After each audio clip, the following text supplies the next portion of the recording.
This week on Head to Head, Book Focus, Master and Apprentice. You're listening to Head to Head, a Star Wars podcast. Two fans, two generations, all things Star Wars. Begins now. Hello, everybody. I'm Eric Vansel. And I'm Daryl Sanders. And we're your hosts for this podcast.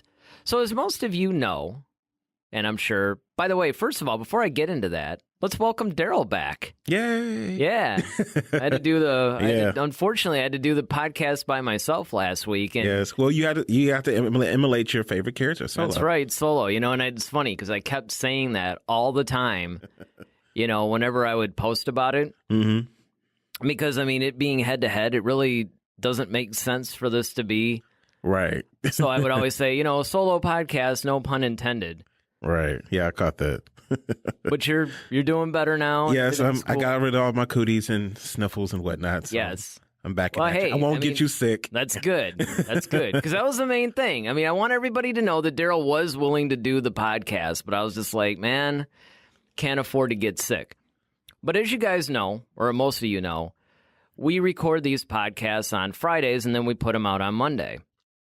And as we're recording this today, it happens to be National Women's Day. And so I put out a post on social media on our head-to-head, at head-to-head-SW, on Twitter and Facebook, and pretty much anywhere that would listen, where I thought it would be a good idea to honor two of what I think we both feel are some very underrated female characters, and that would be Asajj Ventress and Mon Mothma. Indeed. Yeah, I think they're very underrated characters. Of course, I guess I'll take the dark side on this one. Uh-oh. But Asajj Ventress has always been one of my favorites. I think she's really diverse, and I loved her story throughout her narrative in Star Wars, from, kind of being this orphan, starting off on the Jedi path, and then her master was killed, and then Dooku kind of picked her up. And she always really wanted to be a Sith, but she couldn't because of the rule of two. So with Dooku being the apprentice to Palpatine, there was no room for her at the seat to have a seat at the table, pretty much. So she kind of had to be the henchwoman. Dang, it's like you're doing this like it's a book report or something, like kind of showing off your... Well, Black History just ended, so this dark side history. Well, March is reading month, so, if you guys want to read any novels about Asajj Ventress, which I would highly recommend Dark Disciple, because if you're a fan of Asajj Ventress, yes, see? If you're a fan of Asajj Ventress, that novel will just blow your mind. Especially if you've been following her whole narrative in the Clone Wars. Mm-hmm. And it kind of makes me wonder if she's going to be featured on the new Clone Wars.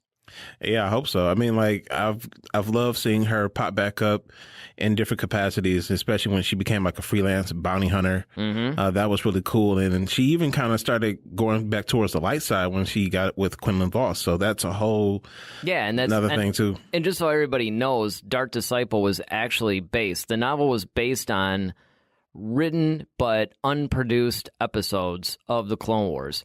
So it was supposed to be season 6. I know they released a season 6, but it was only like half the episodes that they had planned. So I'm wondering actually if they're going to do a version of Dark Disciples in the new Clone Wars cartoon. Yeah, I can't wait for that. Well, then there's Mon Mothma though. Yes, it is. I'm right there with you on Asajj Ventress, but, I also have to say, because, first of all, it would be really easy to say, like, let's honor Leia or, something, or Rey or something like that. But I was really trying to think of people that were important to the whole Star Wars narrative, but don't really get a whole lot of credit. Yeah. And Mon Mothma, if you really think about it, she kind of started the rebellion. Yeah.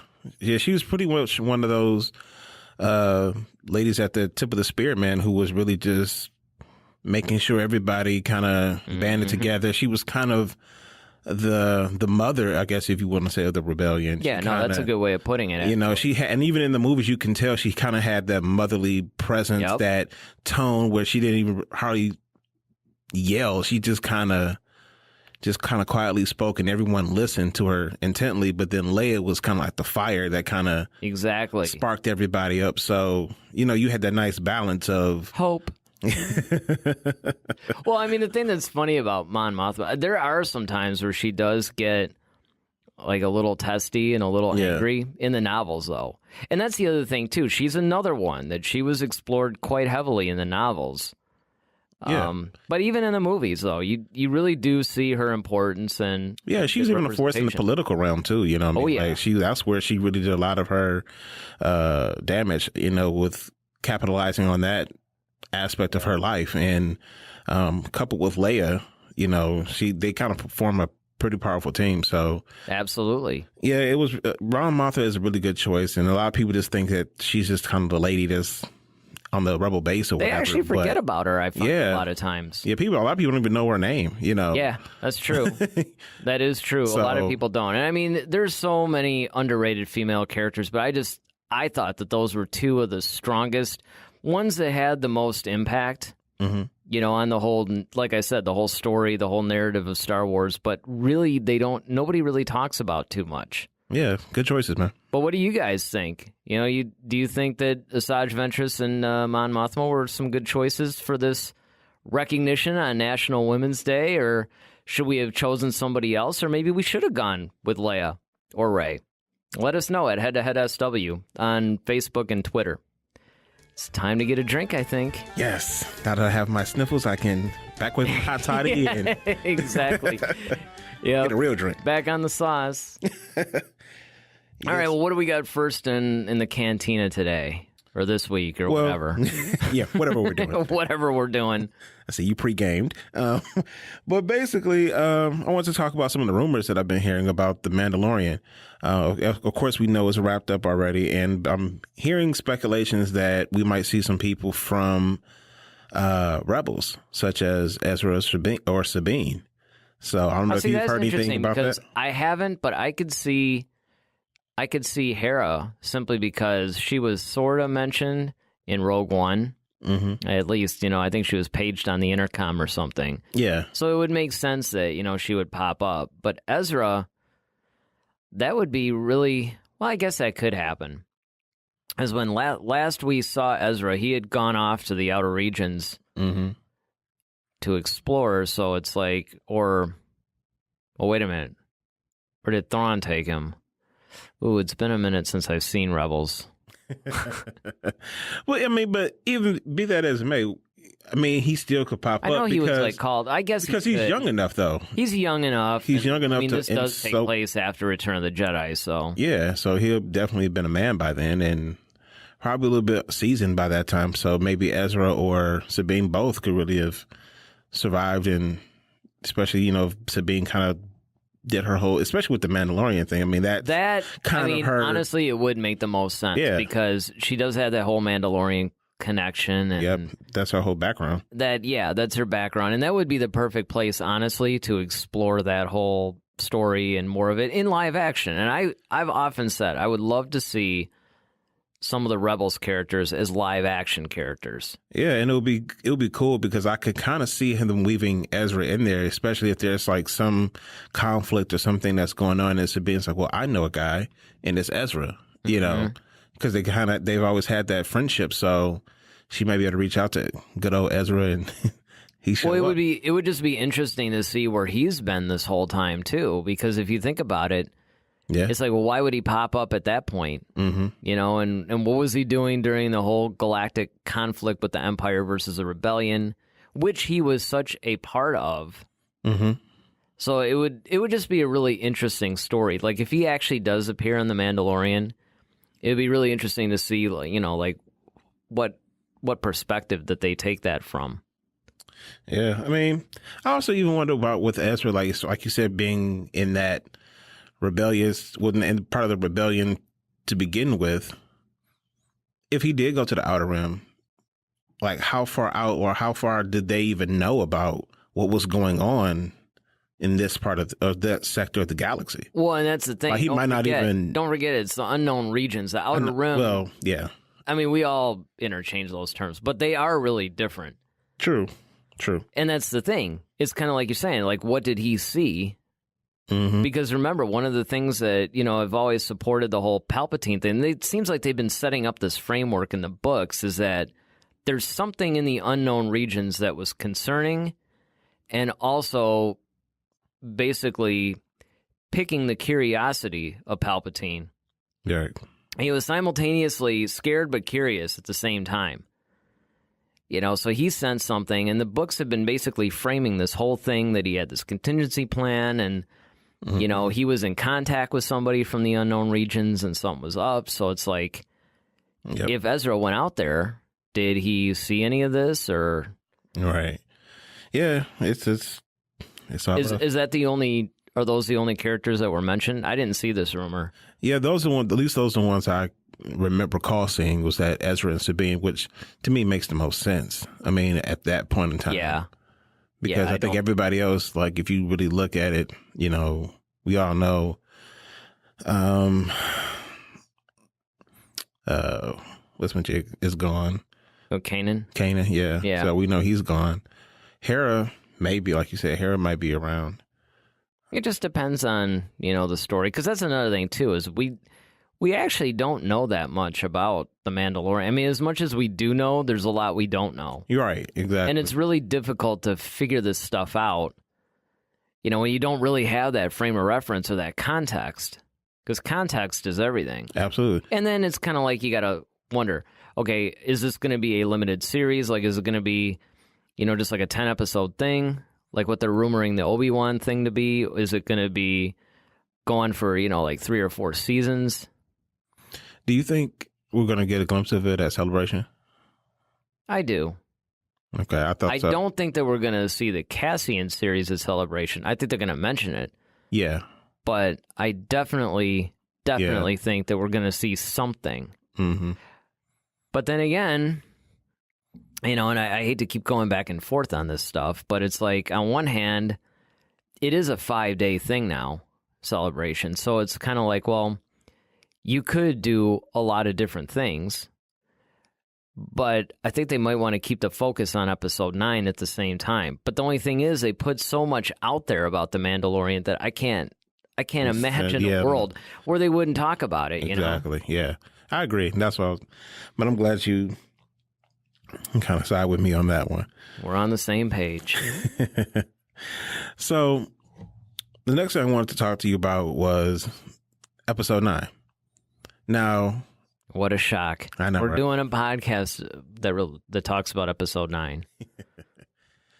So who do you think is more likely to steal the show in Episode 9?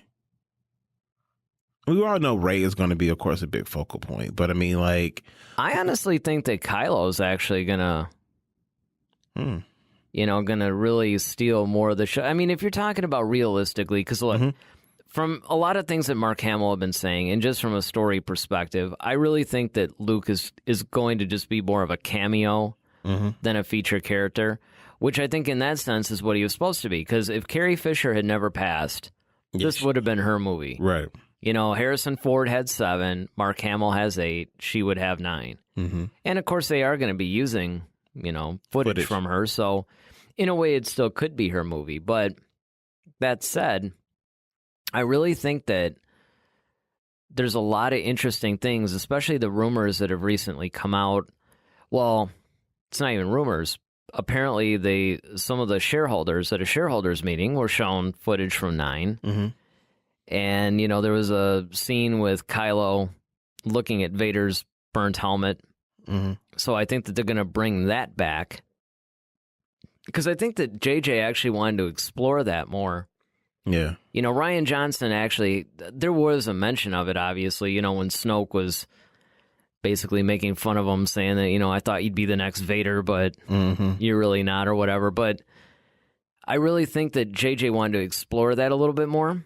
And I think we're going to see that, so I think he's going to be somebody. I don't know. I could see Lando to a degree. Okay. Only because people really want to see him. And then, there's that whole thing about where Poe and Finn and, Chewie and everybody's going to be out. So, I mean, it's hard to say. Yeah, I'm thinking, honestly, I think it's going to come down between Finn and Poe. I think...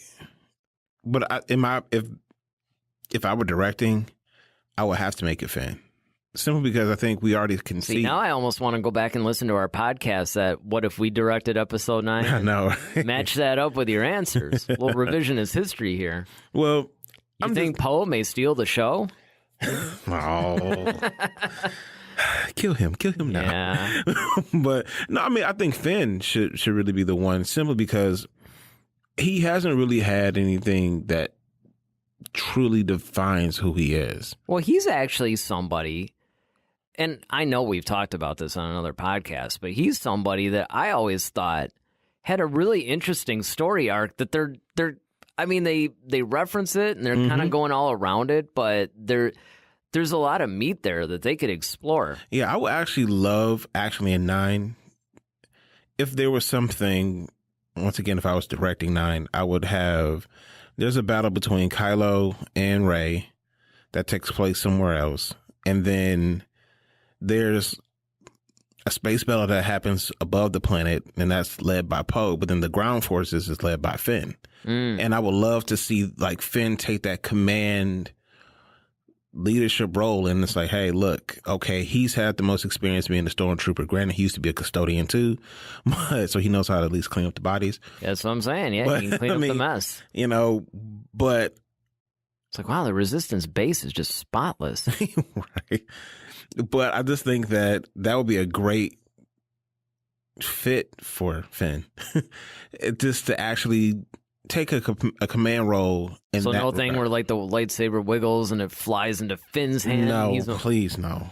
I don't. I think you're right. I see him as like utilize his training, utilize the fact that you were raised in the whole First Order. So I mean, you know how they think, you know their tactics, everything. Like he even explained in Force Awakens when he's like, okay, well, you said gas, well, their masks are designed to, ventilate smoke, not toxins. So just his inside knowledge on that would be very beneficial to this new rebellion. So I think I would love to see him in that capacity and steal the show. Yeah, I mean, and that could be definitely, because that's something that's actually been missing. And it would be nice to see a stormtrooper that's actually on the side of the rebellion and using those skills.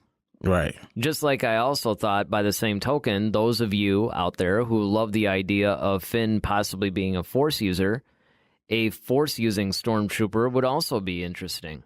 Yeah. Either way, he would be stealing the show, though. Oh yeah, absolutely. But then, if you do the whole Force thing, then now you got so many questions that pop up from that, though. Yeah, I mean, about the only another, you know what I mean? Maybe, but the only way that I can see them getting around that problem is if they just more or less go back to like, look, the Force, is just something that people can like broom kid, it's like people could tap into it. That poor kid, like when he grows up, he's gonna be like 19 years old. I was the broom kid. He's like a 45-year-old man. It's like, hey, broom kid, what's going on? Right. And the funny thing is I don't even know I wonder if I got to look it up. I got to see if he has a name. I'll bet you if I just Google Broom Kid right now, he probably has a name. But I mean, just like him, right? I mean, it's like, what does the Force do in a situation where one of the sides is imbalanced? It chooses somebody from the other side to kind of bring it into balance, right? So, I mean, I think what they've been doing in the sequel trilogy is they've been trying to make it too much like it's stuck on this one lineage or something like that, where I think that's one of the things The Last Jedi did, was it tried to bring it a little bit back toward what Ben Kenobi, not Obi-Wan, but Ben Kenobi in Episode 4, was just saying, look, I mean, it surrounds us, it binds us. Yeah. Well, I mean, I'm fine with that. Like, but the problem is that we've had 2 movies already, and we've seen nothing of Force abilities with him. I mean, if you're going to do that, fine, like do that in the beginning so then we can kind of figure them out together. But now you're going to wait till the last movie to now all of a sudden just spring this Force thing out on us. And it's like, well, where'd this come from? And how come he didn't, Well, yeah, to wait till the last movie. Yeah, I mean, I could see if it was, a series or something like the Umbrella Academy or something like that, where, okay, halfway through the season, okay, the person figures out they have powers or something. That makes sense. But well, just as a side note, so in Pablo Hidalgo's The Last Jedi, the Visual Dictionary, he does confirm that he's called Tamiri Blag. Oh, wow. Broom Kid. Broom Kid. He is Broom Kid. Yeah, you're a little BK, man. Yep. But yeah, I mean, and I agree. I mean, I think that but then again, you never know. It could be one of those things where there were little things that they were setting up, and then you get this big reveal in 9, and it's when you actually look back at a lot of the scenes and think back, you're like, oh yeah, okay, that makes a lot of sense. The only way I think that would be really cool if Finn did have the Force, just thinking about it, only way I think I could rationalize it, if you will. That'd be a good word for it, I think. Yeah, is, let's just say, at the end of the movie, like, it's kind of like when Leia didn't realize that she had the Force. And Luke had to tell her, like, my sister has it. Right. Too. Like, that kind of... Now she's thinking back, oh, that's kind of why I've been able to just... Yeah. Guess what people are thinking or something like that. Yeah, like... And if it was something like that, like at the very end, Finn saves Rey somehow with the almost Force. Instinctively. Yeah, and it's just like, it's like whoa, a reflex I didn't know. action. Yeah. And then Rey is kind of like, whoa, dude. Like, he's like, yeah, I don't know. And then that's kind of like... And it depends now on what Rey they're going to do. And Finn have to kind of go off into the sunset and learn together. And that would be cool. That would, but that's only if they're going to... See, I'm wondering in Episode 9 whether or not they're going to do... Is it going to spin more as we're tying this up, or we're tying up the Star Wars or the Skywalker saga, but then we're... Launching the possibility for sequels for these other new characters. Right. Is like, are they just going to wrap it up and that's kind of it for the saga films, or are they going to just wrap up the one story arc and then continue on? Mm-hmm. And so what you're talking about, I think it would just depend. If they're going to continue on, then certainly, yeah. Yeah. Well, what do you guys think? Who do you think is most likely to steal the show in Episode 9? Hit us up. Yeah, right? Exactly. Rose or something. Let us know at Head to Head SW on Twitter or Facebook. You can also email us, actually, at Star Wars at headtoheadswpodcast.com. That's one we've been hiding from you guys. But that's our email. So you can email us. I don't know if anybody even uses email, really, at this point. I mean, yeah, that's really honestly why I haven't put it out there. Yeah, everybody's team social media. But hey, it's really interesting, though. We love interacting with you guys. And a couple of our regulars, Dave Cossey, Patrick McIntosh, you guys have been going back and forth about, I put a poll out there, I don't know, like last week or something. Oh, yeah. Because I had nothing else to do while you were away. I wanted to keep everything going. Yeah, just keep the thing going. And it's like, do you guys want longer episodes, like an hour or more? Or like a couple of our episodes have been 2 hours or more? Or, do you guys want us to keep it more to 30 or 45 minutes?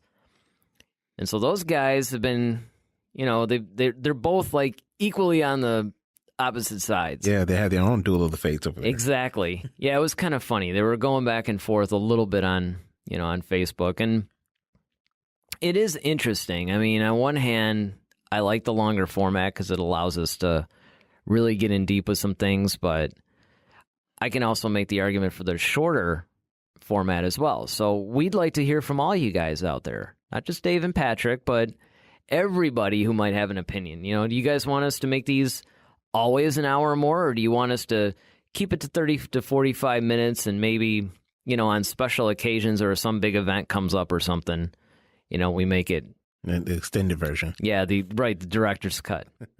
All right, so what's our last Cantina topic? All right, man. So I got to ask you, have you heard about the whole hybrid Force Ghost thing? So that's not the Vader thing, is it? Yeah. So like in Episode 9, once again, there's a real big push, and this is almost a leak that's actually has some major truth to it, that JJ is going to do some big thing where he's going to have this hybrid Force Ghost of Anakin Skywalker, where it's like one half of him is Anakin, the other side is Vader. Yeah, that came from I think it was a drawing or something, like a concept art or something that was from The Force Awakens. Yeah. And it was an idea they were toying with, and up until now, we thought that maybe that was just something they decided against, but now apparently it's making its rounds again. Hey, you said it's almost a leak. Yeah, it's almost pretty much saying like it's in there. And I'm, like I said, we don't really know, but a lot of people have been saying that, you know, JJ is really trying to do something different and kind of go out with a real big bang on this one. And apparently there's supposed to be like 3 steps to this hybrid Force Ghost thing, or Force Ghost period. So they're really putting a lot of thought. Yeah, they really like have like a whole like philosophy and a thing behind it. So that's what makes me think that it's a little bit more real than what people, and then especially with the whole thing we were talking about even in Last Jedi with Yoda, the fact that he's able to physically touch people and inflict pain, you know. I mean, that's something we've never seen before. I mean, that is basically the whole Yoda Force Ghost was just like another level of Force Ghost. And, well, but here's the thing, too. It's like, I could hang with it only because I think it would be interesting, because the one thing that everybody forgets, right? Because at the end of Return of the Jedi, you know, Anakin's redeemed. Right. And, you know, then we just see him smiling with Yoda, Obi-Wan, and everybody else. But what's interesting is you almost do have to explore, well, what would happen to a Jedi if they became a Sith and then came back as a Jedi? It's almost like they've been both. Does that somehow warp the Force Ghost a little bit? And the other thing, too, which I think we touched on in one of the last ones, is how on earth did he even learn this technique anyway? I mean, if Qui-Gon's the one that discovered it, essentially, okay, he teaches Yoda. Right, so then Yoda's like, okay, Obi-Wan, I got some studying for you to do. So he teaches Obi-Wan. I mean, granted, and I think we brought this up, it's like when, in, you know, A New Hope, when Vader basically went to cut him in half, more or less, and he just disappeared. After that duel, he might have just been like, all right, well, what was up with, you know, when he's stepping on the rope, he's probably thinking, what's up with this? I got to find out a little bit more about this. Right. And he may have asked Palpatine, but we don't have any evidence that Palpatine knew. But then again, on Palpatine's end of it, he might actually have the key to flat-out resurrection. Yeah. Well, I've been thinking about it, and I'm going to kind of go back in time a little bit. Going back a long time ago. In a galaxy far, far away. So if you recall Revenge of the Sith, when Yoda heard Qui-Gon's voice, it was just a voice. There was no ghost. It was well, that's because he hadn't learned to fully embody himself yet. That was the implication. Right.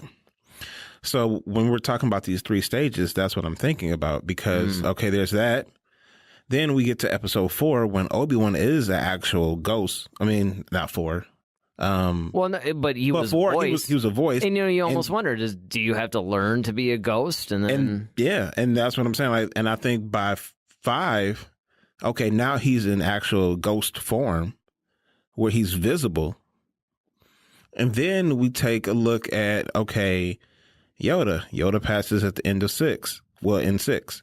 And then, but we see him again at the end of Return of the Jedi, and he's standing on the log with all the rest of them. But well, don't forget, though, Obi-Wan actually sat on the log in 6. True. Like, he was a more realized Force ghost, even though I think a lot of it just had to do with the technology and everything. But, you know, if you put this in universe and make it a story, that you could make the argument that each stage of the original trilogy, Obi-Wan gets a little bit more stronger, a little more realized as a Force ghost. And then in 8, we see Yoda actually being able to physically touch someone. So it made me ask the question. Weather. Affect the weather. Cause all types of havoc from, you know, the other side, basically. And so it made me ask the question, does it have to do with how strong you were in the Force in your... I thought about that too, because Yoda was so powerful in the Force, would he have more of a... edge? Because he instantly popped up. Oh, yeah. You know, he was just instantly there at the end of Return of the Jedi. And then the fact that he's able to physically touch someone, you know, he was basically the Grand Master of the Force for the light side. Vader going to the dark side, and then of course being redeemed and coming back to the light where he originated. We have to remember that he was conceived of the Force. Right. So he was even more powerful. So it stands to reason that he would be able to be a lot strong, and maybe because of his dealings with the dark side, it kind of warps his whole. The only problem that I have with that, though, is that they would have to do some serious retconning for the end of Return of the Jedi. Because, you know, he appears in his full, normal Anakin Skywalker, and it made even more, I guess, like, realized in the sense that they replaced Sebastian Shaw with Hayden Christensen, so they really made him like the Anakin that everybody knew. So, you know, you would have to go, all right, man, what happened between, you know, like 6 and 9 if you're going to do it in 9? But again, I mean, as far as what I think about it, it's basically like any of these things. I mean, I have an open mind to a lot of these things as long as it's a good story and it makes sense. And, you know, because the thing that people, I don't even know if the writers think of this. And this is kind of a bold statement to make because I'm basically saying, hey, creators of Star Wars, you don't know what you're doing. But I sometimes wonder, because they're just focusing on making a good movie or something that's entertaining, do they really think of the ramifications of the entire canon? I mean, I get that that's the job of the story group, but I'm not sure how much input they're really taking from the story group a lot of times. Yeah. Which has to frustrate them because it's like that's their whole job. Yeah, and it's like, that's why we're here. Yeah, and because a lot of times I don't think that they think of things like, how does this affect the canon as a whole? Not just what you have, but actually going forward. Because if you do screw around with this whole Anakin Force Ghost thing, first of all, you have to explain why he was just a normal guy in 6, or a normal ghost, a friendly ghost, if you will. And then now he's all jacked up in 9. And then, well, what does that mean for anything that they want to do in the future? As far as either Anakin or Force Ghosts? Because that's another thing, too. And I remember you and I brought this up when we did basically an entire show on Force Ghosts. Because I remember not only was that our featured topic, but it bled into all our other segments. And it's kind of like you just sort of take the Force Ghost thing as it is because of the way that it's presented in the films. But when you really stop and think about it, they haven't really explored or given a lot of the parameters of the whole Force Ghost thing. You know, they haven't really given us a lot, I guess, to really go on. So it gets kind of confusing. Because I remember, you know, that for a while, too, with the expanded universe, it was Force Ghosts and Sith spirits, and, you know, it was like it was a little convoluted after a while. So it's really weird. But, I mean, hey, if they give me a good story, I'm down with it. As long as it makes sense and it doesn't screw with canon going forward, fine. Yeah, I mean, I think it... I just don't want things to be done just for the sake of, wouldn't this be cool? Well, yeah, and you know, and that's just my thing. I don't think JJ is really that type of a person, though. I mean, he'll do fan service to a point, but I don't think that they're gonna put anything in there that's gonna, especially now. Now, I will say that I was reading a little earlier today, actually, that Oscar Isaac basically commented on episode 9, and you would expect him to say it was a good movie or whatever, but he actually said that the audience is going to be blown away by it. Yeah. So I'm really wondering, like, okay, do you mean blown away, like super shocked at what we're going to see, or do you mean blown away by how good it is? Of course, that could spark another whole Cantina topic, but I just thought I would throw that in there because we are talking about a specific rumor in 9, and it could jibe with what Oscar Isaac was saying. Yeah, I mean, and I think, but even JJ, he even said, like, what he wants fans to feel from the movie is satisfied. Right. And I think he's gonna, go through the saga with a fine-tooth comb and try to just make sure he hits the certain beats, and then he wants to make sure questions are answered and things are, because I don't envy his job. Yeah, or the story writers, because I mean they've got to like comb through everything. Yeah, I mean it's just the problem is, the reality is, you can't please everybody. You can't. Not now. I mean, there was a time where you almost could, maybe, as long as you made a really good Star Wars movie. Like The Force Awakens was probably close. I mean, you're going to have critics, but that's because you have a property that's been with us for 40 years. Mm-hmm. So I mean, and it was very organically done as far as growing its fan base. So now you basically, when you talk about new Star Wars, you're endangering screwing with this treasured thing. Entity, basically. Yeah.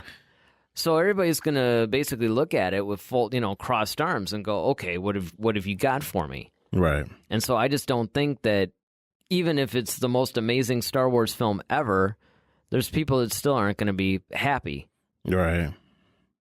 But I mean, it's amazing because everybody loves, I mean, granted, it's not the same type of story, but people love Rogue One. And maybe that was why, because it didn't feature everything. It was still a Star Wars, definitely a Star Wars vibe to it. Mm-hmm. But it wasn't like, you didn't have the same, I guess, yeah, you don't the have same type of things, that are the same beats, I guess, you would have in a typical It doesn't saga have the film. same weight as a saga does. It's an anomaly. And of course we learned from Solo that anomaly doesn't always work. The story matters there too. Mm-hmm. The bottom line is, I don't think Solo failed because it was a bad movie. I think it failed because nobody really cared. Right. Nobody wanted a Han Solo origin story. Mm-hmm. Everybody kind of felt Episode 4 was kind of like a Han Solo origin story. Good enough, yeah. And I mean, I think, and plus it came right after The Last Jedi. And I don't mean, even if The Last Jedi was praised up and down, I think when you release another movie like 4 months later, and I honestly think it was the marketing too, I mean, it's a lot of different... There is, and we did do a whole podcast on it. So if you guys are interested in what we thought, certainly go back and listen to the podcast where we, basically, that's what we talk about. Mm-hmm. Solo and why it may have not been the best movie for Star Wars. Yep. All right, well, I think it's time to finish up our drinks and finish this last swig. And leave the cantina. So, what do we have next? We have Duel of the Fates. This week for Duel of the Fates, I'm going to ask the question: The Last Jedi versus Empire Strikes Back, which was the darker film? And of course, by darker, I'm not. Like, as far as tone, right? Darker tone, not like Well, the blacks are a little crushed in this one, and I couldn't really see. It was a little gritty. So, which one had the darker tone? Yeah, I'd have to say, honestly, that's a tough question. Yeah. It really is, because you can make the argument for either one on that. I mean, I'm going to say The Last Jedi, though, only because you basically have a movie to where the First Order is so overwhelmingly more powerful than the Resistance, because you have to look at the time period. You basically have the entire New Republic government has been destroyed. Because don't forget that The Last Jedi picks up like pretty much right after. I mean, The Force Awakens and The Last Jedi are kind of like on the same day almost. Yeah, it's like Rogue One and Episode the way 4. Rogue One ends and The New Hope picks up. So, I mean, there's no real time that has passed.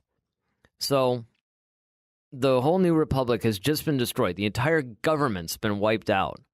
So all you have is these like last bit of fragments of the Resistance. They're on the run. They have absolutely no hope. They find Luke Skywalker. He's an absolute Bastard mess. Gates. Yeah. He's nowhere near what he once was. He's basically this grumpy, ex-Jedi almost. Mm-hmm. You basically have Han Solo who's dead. And then by the end of the movie, the entire Resistance can fit on one little freighter. Yeah. So, as dark as The Empire Strikes Back may have been in moments, you had the rebellion on the run. There's still a full rebellion with multiple bases. Really, when you think about it, the darkness just comes from what's happening. The rebellion's obviously basically falling back a little bit. So the Empire is really kind of putting some weight on them, but they're still very much intact. Mm-hmm. The Emperor is still desperate to find, where they are. The real darkness just comes from what's happening to Han, Chewie, and Leia. And then ultimately Luke, of course. Yeah, but Luke, if you think about it, he's learning this new, power and everything. I mean, it's not like anything particularly dark was happening to him. Well, aside from the fact that his visions and, of course, him having to confront Vader. And yeah, but that was just like a bad moment. He could have had a bad cheeseburger and basically had the same, it wasn't like the rest of the time. You could say that it was dark in the sense that he was confused. And if you go to, the cave, right, he had to confront. Well, let's look. Luke did put the brakes on for a second. Luke did kind of get his butt kicked throughout the whole movie. From the little snow monster to his plane getting his ship getting shot down by an AT-AT. Yeah, but he got kissed by a woman that he didn't know was his sister. That's at the time. Terrible. But he didn't know. That's very dark. Well, that's dark. That makes Return of the Jedi dark. I would argue, honestly, that Return of the Jedi was a darker movie than Empire Strikes Back in a lot of ways. But then it's like you find out like the most villainous person in the galaxy is your dad. And then on top of that, you get your hand lopped off. Yeah, okay. He's had a bad day. Later on. Throughout the whole movie. I'm talking about from the beginning of the movie to all the way he got stuffed inside of his tauntaun. And that wasn't like a bad day. That was a bad week or, he didn't have the best time. Luke was going through some things. That's all I'm saying. It's true. And then you got Han Solo, who's like basically made into a human popsicle. Right, exactly. After he was like tortured. But hey, he fell in love. He had this whole moment. The point is, it was not as dark as The Last Jedi. The Last Jedi... Yeah, I will say the last... Leia's in a coma. Come on, man. Yeah, it's like... I will say The Last Jedi was ultimately darker because, yes, even the whole situation, like everybody was in peril. And I think that's what it was. It's like everybody... See, it was a great story, but I think that's why everybody hated it. It's not the movie people wanted. Everybody wanted another... but see, that's the thing. People wanted a dark movie, but they didn't expect it to go that dark. Exactly. It's like, well, be careful what you ask for. See, they wanted more of probably an Empire Strikes Back dark, not Last Jedi dark. That was pretty grim. Well, yeah, but honestly, it did kind of do its job because it did create this sense of anxiety because that whole, okay, the First Order is chasing the rebellion and they're running out of fuel and they can't go through, hyperspace because they'll just get trapped again, but that's burning more fuel for them. So they just have to try to outrun them until, their ships are getting picked off. The medical ships are getting destroyed. That's what I mean. And then you got to hope like, okay, Rose and Finn find this master code breaker, hopefully. And then, you got Rey trying to convince Luke that he needs to come back. Luke doesn't want to. Now she's having these visions of Kylo with his shirt off. Even Maz Kanata, right? She's like in there for 5 minutes. She's being like shot at under heavy fire. Everybody was everybody's taking suffering. L's and and The Last Jedi. Everyone's taking anyway. But that's it, And now granted, I know there's issues. Like, one of the things that's funny is that everybody brings up like you never really hear about fuel being a thing until The Last Jedi. Now all of a sudden fuel's a thing. Yeah. Well, unless you count Rebels. Yeah, but in the film, no. Yeah, and I mean, again, we know there's problems. I mean, overall, I think, we have said a million times that it was a really good story. It's, it was a really brave thing for Rian Johnson to do, and it was good. But I mean, I also get that it's not really what people expected because it was so dark. Right. And I think that it was so dark that it's almost like maybe it went too far the other way for a lot of people. Yeah, depressed a lot of people. Yeah. And I mean, it's definitely darker than The Empire Strikes Back. Mm-hmm. Definitely. Yep. All right. Well, Last Jedi wins that one. Yep. That's about the only thing. The only time that The Last Jedi would ever win over The Empire Strikes Back. Exactly. Savor it, Rian Johnson. You have your victory, sir. All right. Well, that's it for Duel of the Fates. Hey, what do you guys think? Do you hate The Last Jedi so much that you're willing to say The Empire Strikes Back is a darker film, even though you would probably be wrong? Just saying. Let us know at Head SW. Twitter, Facebook, carrier pigeon. I don't know. Golden Retriever. Yes. All right, what's our next segment? From a certain point of view. Yes, our feature topic. Although you would never know, because it seems like every topic is our feature topic on the show. But this is the official feature. This is the one that the podcast is named after. Or after which the podcast is named for all you grammar Nazis out there. Thank you. Hail, Daryl. Hey, this is something we're starting new. This is kind of a new thing. What? Well, it's our book focus. Oh, well, yeah. So sometimes we're going to do this now. Where we'll just maybe focus on a particular medium. It might be a focus on a book or a focus on a game, movie, comic or toy or something. TV show, it's kind of like so. You'll know when we're doing it because in the title you'll see whatever focus. Right? It might be movie focus or something. But right now we're going to focus on a new book that's coming out.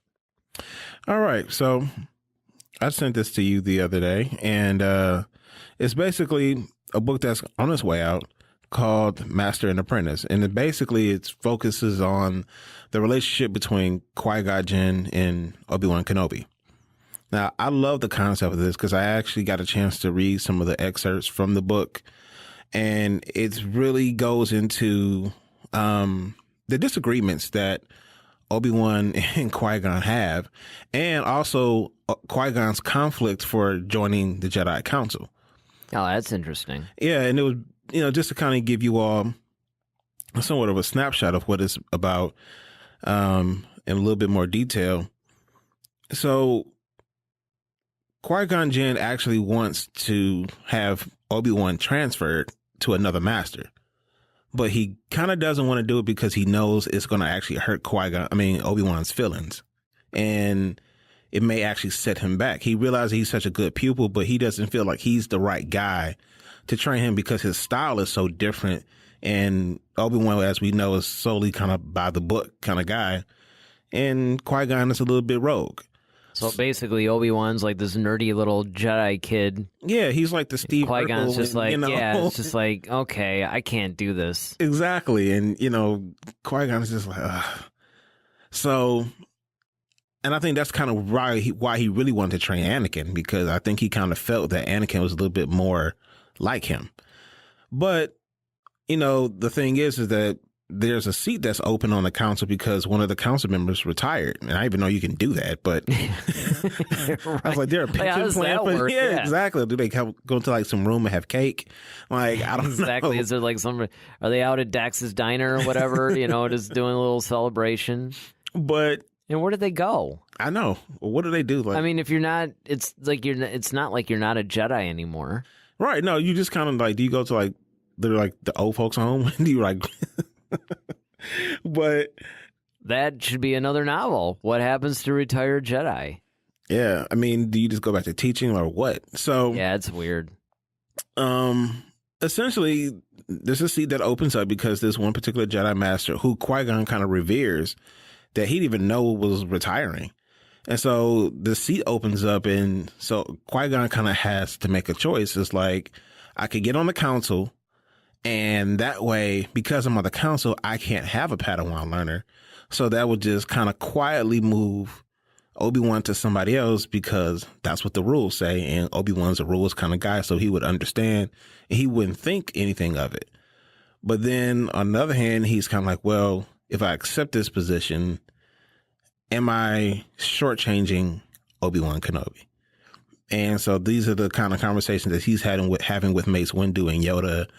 And it seems really interesting to me. And I've always loved the dynamic of those two characters because they're so different in their ways. Who's the author? Is it Claudia Gray? Yep. Oh, well, see, then it's a must read. You know, it's sad, too, because I'm so behind. I mean, there was a time where I was reading, like, one of those novels a week practically. Yeah, I know. You know, I mean, at least through the cycle of The Force Awakens, like, everything that came out around that time, before The Last Jedi came out, I was all caught up, man. I read everything. I even read A New Dawn, which is, like, the very first one that came out, which is about Kanan. That was a really good one, too. But I fell off. I've been reading for a while now the latest Meg novel, actually. Okay. And I still have Thrawn Alliances that I have to read. That's like the next in line, basically.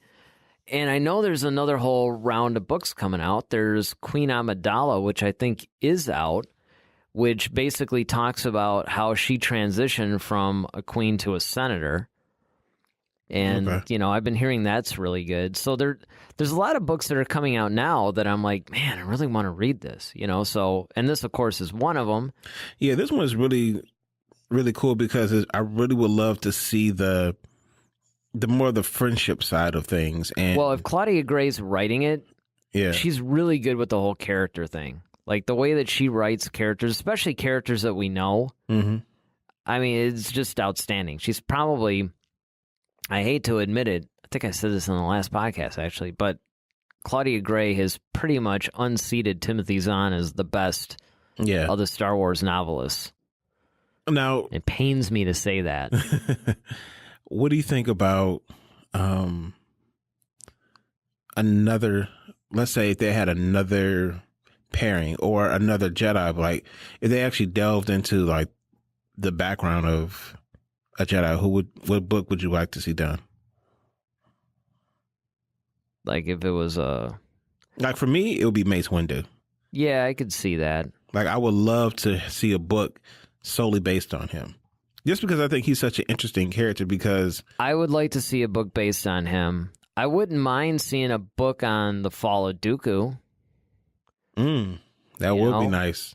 Now, this is going to sound like a joke, but Jocasta knew.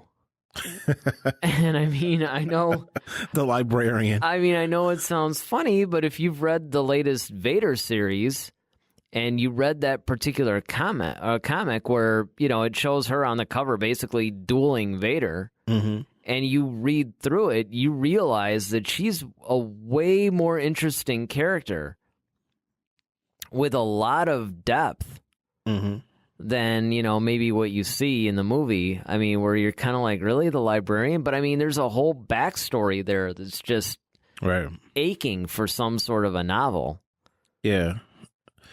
Yeah, well, I think I would love to see that Dooku one. That would be a really cool one. I would love to see a Palpatine just... Yeah, I mean, if you're talking about now Force users in general. I'm just talking about just characters in general, just like people that we've seen before, but like there's so much depth to their character that we haven't seen yet.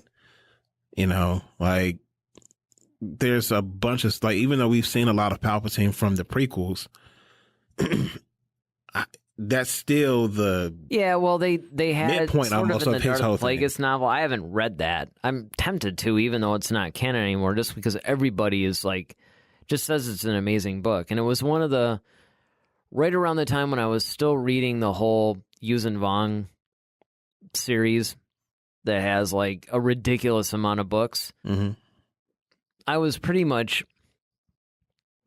to keep up with everything, but you had the books coming out in that series, and then you had a bunch of books coming out that had nothing to do with that series, and it was really getting difficult to keep up with all of it. And that was the whole Darth Bane trilogy was in that, the Darth Plagueis novel was in that. those were books that I think I still want to read, even though they're not canon, just because I heard they're so good. Mm-hmm. And it would be nice if, Disney would canonize them, or at least maybe do what they're doing with Thrawn and just take parts of that story and, do something with it. But the Palpatine thing would be cool. Even though his story has been told, like I said, I think partially in the Plagueis novel, it would be nice to have an official thing. Yeah. The Tarkin book. Yeah. Was really good. And I think that they could do something very similar with that. Another good political thriller, too, like that whole Bloodline. Yeah. Yeah, Nice. You could do something. Like a Mon Mothma book. There you go. Right? I wouldn't mind delving. Like the early days of the Republic, or the Rebellion.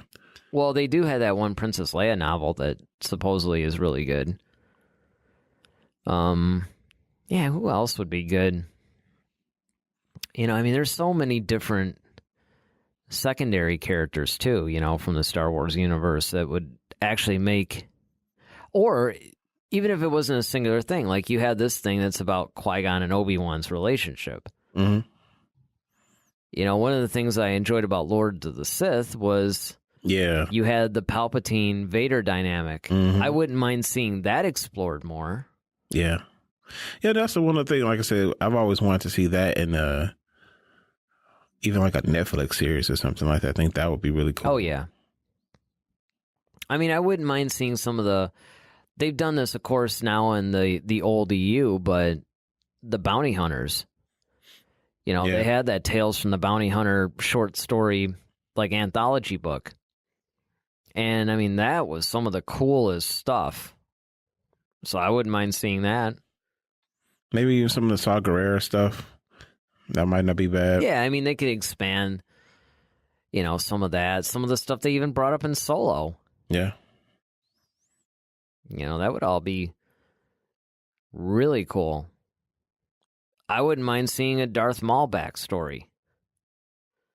Oh, yeah, like that premiere. Yeah. They touched on it in the Clone Wars, of course, and there's also certain novels where they brought it up too, but I wouldn't mind seeing another novelization, Yeah, what was some books that you all would like to see, done on some of your favorite characters or unknown characters that people may not know that much about? Yeah, let's start a head-to-head book club. And everybody can write in on their favorite books and, yeah. And granted, it sounds like I'm being a little snarky about the whole thing, but actually, seriously, serious. Yeah, why not, right? Look, we have this community, and before it grows and expands too big, while we all still kind of know each other a little bit, it'd be kind of cool, to hear what you guys are thinking. And if there's any books that you guys have read, like maybe we've brought up something that we want to see, mm-hmm. and you guys might be like, well, where have you guys been? This book's already been out for 2 months or something. Let us know so we can go check it out. Yeah, definitely. We'd love to read those novels and even other comic series, if there's some of the comics, because those have a lot of... I just subscribed to that. Remember, that, what is it called? It's that one that's got, like, Darth Vader, like, on a horse. Dark Horse? No, well, let me see. This is what happens when you... It's like I own the comic now, and I don't even know. It's... So let's see. Darth Vader... Oh, there's a new Robot Chicken out, by the way. Oh, really? Yeah, they did something on The Force Awakens. I don't know what it is. We'll have to watch it after we wrap this up. But I noticed I haven't seen it yet. I love those. But it's like, yeah, but I think that they actually kind of riffed on the whole Force Awakens thing or something. Well, yeah, there's plenty of stuff that those guys could come up with. Yeah. Yeah, I don't know. But, just let us know what you guys think and, what you guys would like to see as far as, maybe other book discussions. Because you know us, we like talking about everything. Well, next. Yes. We're at one of my favorites. Yes, we are. All right. This is our question and answer session where we take questions from you guys, and it's a segment we like to call Clear Your Mind. All right, who is our first question? The first question comes from Stacy Mallory. And the question is, do you think Disney will release, speaking of books, release of novels, right? Release a book chronicling Kylo Ren's path to the dark side? Of course. That's the one I can't even believe, especially when the outline is like right in front of us, essentially. I can't even believe that I didn't even think of that. Well, it's good because now we can talk about it now. Oh, yeah, I guess so. Yes, I do think eventually they will release a book. I mean, they've been hinting towards that anyway. They've even been hinting towards, I remember there was discussion of getting Mark Hamill to play Luke Skywalker, but 6 years or something before The Force Awakens, and they would use a little bit of, they wouldn't have to de-age him too much. No, just color his grays in. Just do little minor tweaks and maybe some makeup or something, and then do a little thing to where they actually make some movies or a TV series about that. But I definitely think a book, at least. Yeah, I mean, that would be really cool because we just kind of pop up on a scene and we just know that Snoke kind of seduced him, but we don't know how. Yeah, we don't the know thing is, how. Han and Leia both know who Snoke is. It's like all these people know, oh, well, Snoke did it. And it's like, well, okay, well, you guys know Snoke? He did it in the library with the candlestick. Yeah, right. But, I would love to see what happens to Kylo in the sense of how he started on his path to the dark side, what happened, what darkness did Luke see. I would love to see a book about him just actually starting that academy. I mean, that would probably be another book because since we're talking about it. And the thing that I always found interesting, and it's sad that people gloss over this now, but it's so cool that you actually have a dark side guy that's tempted by the light side. Mm-hmm. It's almost like the light side is seducing this dark side guy. It's such like a weird conundrum. Yeah, it's just like totally flipping everything around. Mm-hmm. And I thought that would be interesting, where here's you got a guy who wants to be dark, but he keeps going, man, but this light side thing keeps like... But you know what? That's actually really cool because it's very indicative of life once again, because you have a lot of people who try to do the bad boy thing. Yeah, it's true. And that's not who they are, and they're trying too hard. And just be who you are. Yeah, and, the other thing, too, is a lot of people know the right thing to do, and it's like, oh, I know I probably shouldn't do that, so, and that's very much what's happening here, and there are so many facets. They could release multiple books, to be honest, on this whole thing. I don't think you could cover it in one book to be completely, honest and thorough with it, if you really want. That's the thing. It's like you'd have to be really thorough. They would have to explore it either in a combination of a novel and maybe a comic series. That would be cool too. Yeah, that would. But I mean, in answer to the question, I do think that eventually Disney's going to do it. I think that they're honestly just waiting for episode 9 and, to tie the whole thing up so they can... Then I think you're going to see a lot of books actually filling in a lot of different things. Yeah, I think you're going to find out what happened to Luke. Yeah, I think we're going to find out, Finn in the academy, growing up in the academy for the First Order. Yeah, his life as a custodian. Really want to see that. Maybe he knew Matt the radar technician. Oh. Let's see. Yeah, what do we got next? All right. Speaking of Finn, Sam Reed writes. Oh my goodness, Sam! I know, man. Just tell us how you really feel. He's got some dark side in him, I guess. He writes the question. It's a statement. Finn should die in episode 9. Okay. He was a wasted character, in my opinion. What do you guys think? I mean, I can see Sam's point, but I don't necessarily agree that he was a wasted character. I think that the problem that you have is that if you do a really good job and you create a bunch of interesting characters and you're dealing with a 2-hour movie, I think that this is the reason why Disney, honestly, is starting to move a lot towards these limited TV series. Mm-hmm. Whether they be just like a 1-season, 10-episode thing or whether they be multiple seasons. of 10 episodes. Very similar to how they're doing the whole Cobra Kai series. Yeah, and another one that's really popular right now is the Umbrella Academy. On Right. Netflix. Like, that's another. Well, and then Amazon Prime has a bunch of them too. I mean, that just seems to be the way that whether they're actually movie miniseries or they're actually like marketed as like a streaming TV series, that's basically the way they're going because you can tell more in-depth story. But when you have a movie that's only like, 2.5 hours long and you have all these really interesting characters with all these story arcs, you have to deal with them in stages. Yeah. And if you really stop and think about Finn and his whole story arc, it basically starts out with him. In a lot of ways, the sequel trilogy is somewhat told through his perspective. And you have a stormtrooper, who is questioning who he is and why he's doing what he's doing and, what he's been pretty much programmed, for lack of a better word, the whole time. And so he knows he wants to run away. And he kind of has that whole Han Solo thing going because he ends up with the Resistance, which is kind of like when Han ended up with the Rebellion. But it wasn't like he was 100% dedicated to their cause. Right. It was just sort of like, okay, I'm doing this for a while. And, I kind of feel obligated to help these guys out, but I'm really not trying to be with them. Yeah. I just want to accomplish this and move on. And Finn just found himself in the middle of this thing like, all right, I'll help these guys, but I want to get as far away from the First Order as I possibly can. Well, yeah, and I think that's what makes him interesting because he's the one person in this Star Wars, I guess, saga who doesn't have a purpose.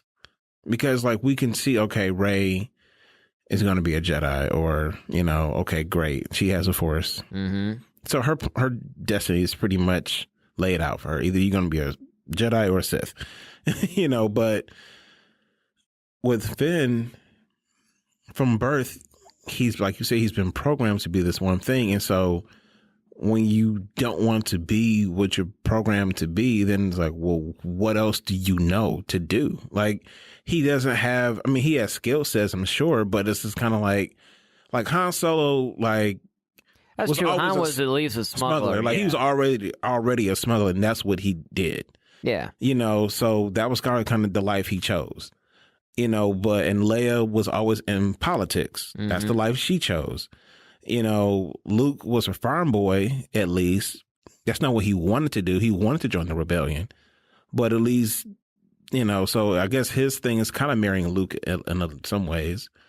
But yeah, but the thing that's interesting, though, is that Finn doesn't know where he wants to go. He just knows what he wants to run away from. Yeah, he does. He knows what he doesn't want. He doesn't know what he wants. And it's like every time he tries to run away from this whole thing, from the First Order, basically, it's like he keeps getting drawn back toward that. And I think that was part of what the Last Jedi's arc was.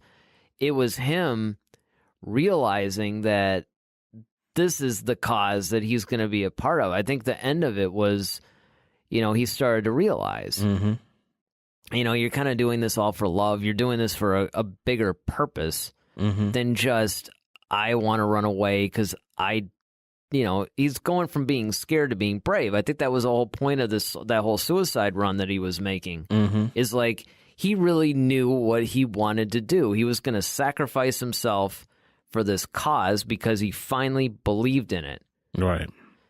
So I don't necessarily think he's a wasted character. As far as him dying, again, I would say that I don't necessarily know that he should, but I won't say that he shouldn't. Yeah, because maybe his death might serve the story and the character. Yeah, I think if Finn dies, he dies with purpose as opposed to dying just frivolously. Right, or because, okay, this guy sucks, he should just die. Right. Hopefully, we've expanded Sam's viewpoint a little bit, with this. I understand where it's coming from, though. Yeah, because it does seem like, in a way, it's sort of like what you said. These other people are so defined that it's like, well, why not focus on them? We get them. Right. But you also have to realize that that's part of what makes the Finn character so interesting is the fact that he's not defined and he's trying to find where he fits around these people who are so defined and do know what they want. Right. I also think, too, is his relationship with Poe is cool, too. And I think, and Finn is kind of like the comedic relief in a lot of things. Like, he provides a lot of levity and a lot just by his arguments and his, like, why is everybody trying to go back to Jakku? Like, he's just so irritated by the whole notion of everybody trying to go back to Jakku. Yeah, he's almost like, in a sense, he's sort of mirroring what the audience, because it's like he's part of us and he's going on this journey. He's almost like our representative in the film. Yeah. You know, where he's looking at all this stuff around him going, okay, yeah. He kind of also reminds me like of a living 3PO. Yep. Without the grammar and all the fussiness, but just kind of just, okay, you go that way. Like, I'm not trying to go over there. Oh, that looks too dangerous. I'm going to go over this way. Like, he's just not that guy. I'm not trying to be some action hero. I just want to get out of here and just live a normal life. I think the funny thing about it is, and that it's really kind of goes back to the fact that, yeah, he was part of the First Order. He's kind of like, look, I know what these guys can do. You guys have no idea what you're getting yourselves into. Mm-hmm. That's why I'm running away, by the way. Yeah, exactly. You know, because I was part of this and, you know, I know. And again, a stormtrooper being a part of the rebellion, I mean, well, resistance in this case, but conceptually that's what it is. Mm-hmm. Is just such a fascinating story arc to me. And I really do think that we're going to see a little bit more expansion of the character and his story in 9. Cool. Well, I think that wraps up our show for this week. That wraps it up, sir.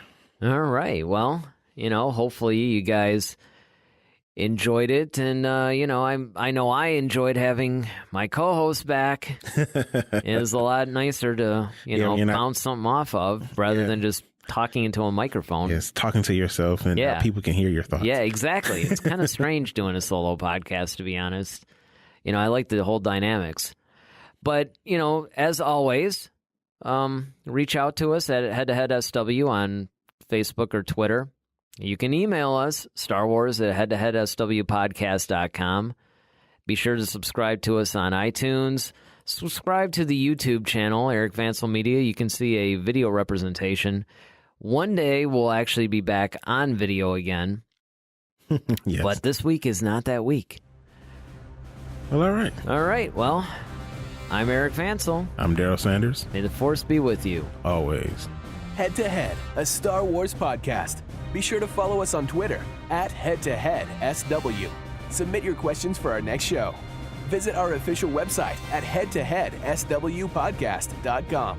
Until next time, may the Force be with you, always.